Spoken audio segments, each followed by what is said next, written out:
There's this question I keep hearing from educators. It pops up a lot lately. It's basically, with agentic AI getting so, well, capable, what's actually left for me to do? Right. And you can see why people might feel a bit uneasy about that. But honestly, I think this isn't about teachers becoming obsolete. It feels more like a really fascinating evolution. It really is, yeah. And I think to get a handle on this evolution, we kind of need to unpack what these agentic AI systems actually are. Because we're talking about something beyond just simple tools that, follow step-by-step instructions. Okay. Agentic AI, it can sort of take the initiative, it can tackle tasks more independently, adapt based on the context it's working with. Right. So it's not just like answering a quick question or doing one specific thing. Exactly. These systems can actually make decisions using the data they have. Yeah. And connect different ideas to solve complex problems. Yes, precisely. They can use reasoning chains, essentially. Yeah. And they can manage processes with multiple steps. Think about generating a first draft of something, then having the AI review it, and then refine it, all sort of semi-autonomously. Wow. And what's really interesting is they can even work with other AI tools or agents to get a job done. Okay, that collaboration piece is key. Mm-hmm. So if you think about it in a school setting, it's almost like having this digital teaching assistant, but one that's incredibly proactive. Proactive how? Well, it might be able to spot what a student needs, maybe even before they fully realize it themselves.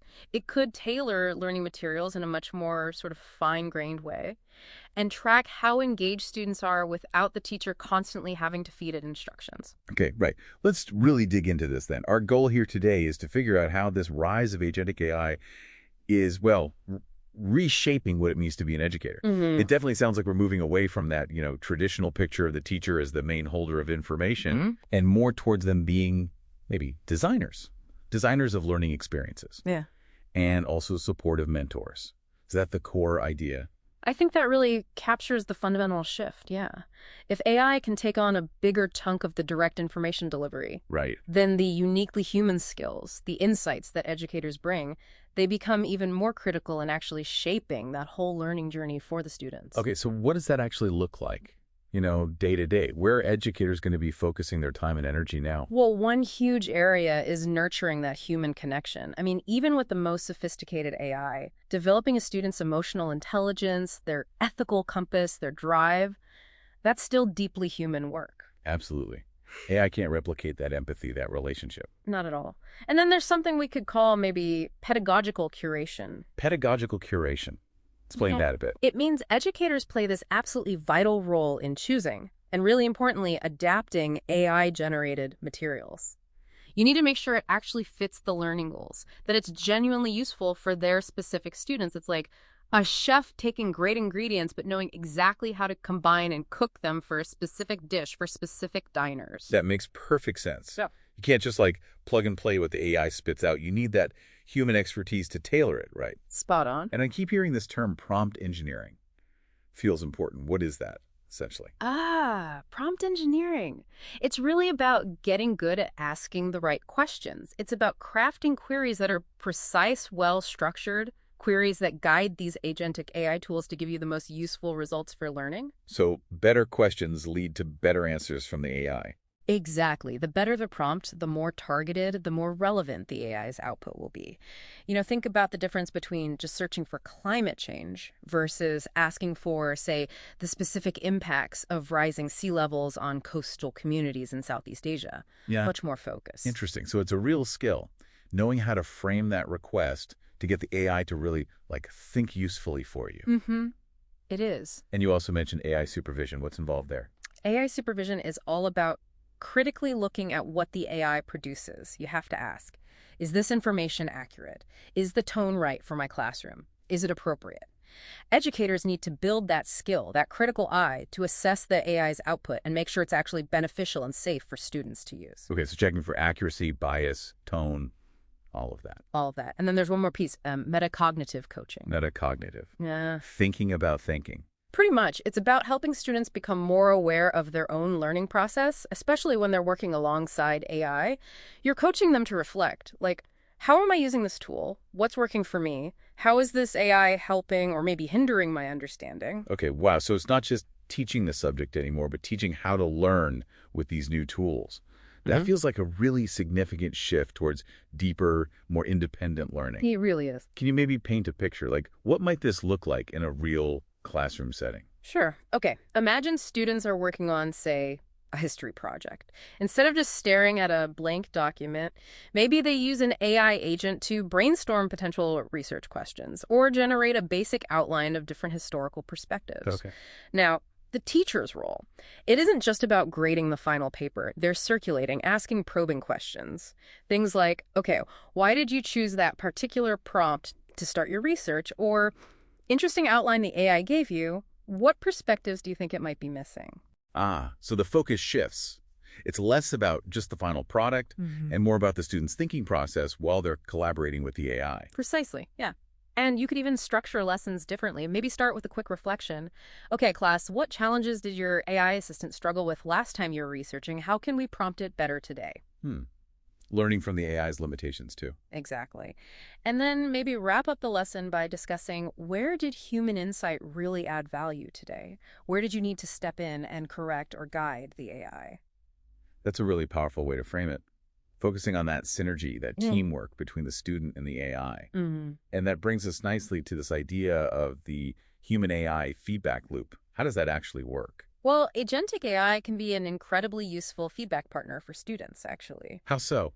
Give me an example. Okay, so a student writing an argumentative essay could ask the AI to critique it from multiple viewpoints, like review this as someone who agrees strongly, then review it as someone who's skeptical, or how would a historian react to this argument?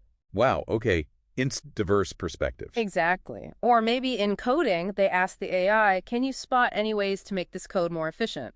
Or in math, show me 2 other ways to solve this problem. It encourages broader thinking. So it's like having this panel of experts or different audiences on demand. That's pretty cool. But where does the teacher fit into this feedback process? Are they just sort of letting the AI handle it? Oh, not at all. Absolutely not. The educator is the guide for this whole feedback loop. The guide. Yeah. It's not about the teacher catching every single comma splice anymore. It's about teaching students how to use AI feedback effectively. Yeah. How to critically evaluate the suggestions, because AI isn't perfect. Right. It can make mistakes or be biased. Definitely. So teaching them how to revise based on useful input, and crucially, how to make their own judgment call about when the AI's feedback is helpful and when it's maybe flawed or just not relevant. Okay, that makes perfect sense. It's about building that critical evaluation skill in the student, empowering them to be more self-directed learners. That's the goal. Now, this all sounds incredibly promising, really exciting, but it also definitely feels like it requires educators to learn some new things, develop new skills. Oh, absolutely. So what kind of professional development do you think is going to be essential as we navigate this? Yeah, PD is critical. It needs to cover a few key areas, I think. First, just fundamental AI literacy, understanding how these agentic tools actually work, what they can do, but also, importantly, what their limitations are. You need to know the boundaries. Right. Understand the tool before you use it. Makes sense. What else? Second, educators need practical strategies for weaving these AI agents into their actual teaching, into curriculum design, into how they assess learning, into just the daily routines of the classroom. It needs to be integrated thoughtfully. So it's not just about knowing how to use, say, one specific AI program, but thinking bigger picture about how AI fits into the whole educational process. Exactly. And maybe the most important piece, Go on. it's focusing on the mindset, fostering a mindset that's proactive, adaptable, curious. It's not just about learning the tech skills. It's about building confidence in working with AI, encouraging creativity in how we teach, and just being open to exploring how these tools can genuinely make learning better for students. So it's both the practical how-to and that underlying shift in attitude and approach, being willing to experiment and learn alongside the tech. Couldn't have said it better myself. And I think, for a lot of educators, there might still be that lingering worry, that fear about their role diminishing, maybe even disappearing. How do we tackle that anxiety head on? We really need to actively reframe the narrative, because the truth is, AI doesn't make educators less important.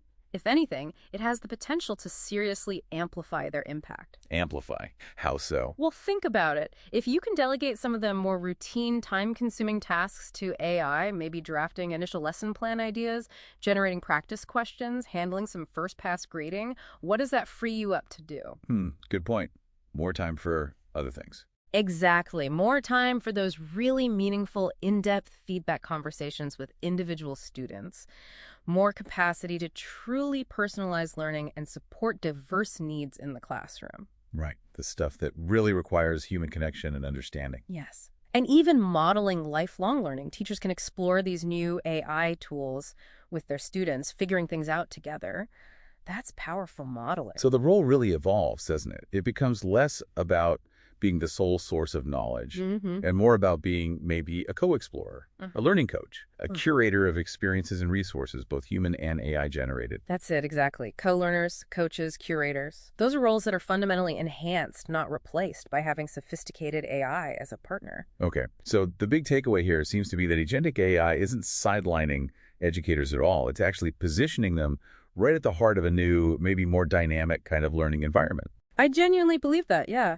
We're shifting towards a model where educators are guiding not just what students learn, but maybe even more critically, how they learn to think, how they engage with complex information, and how they grow alongside these incredibly intelligent systems.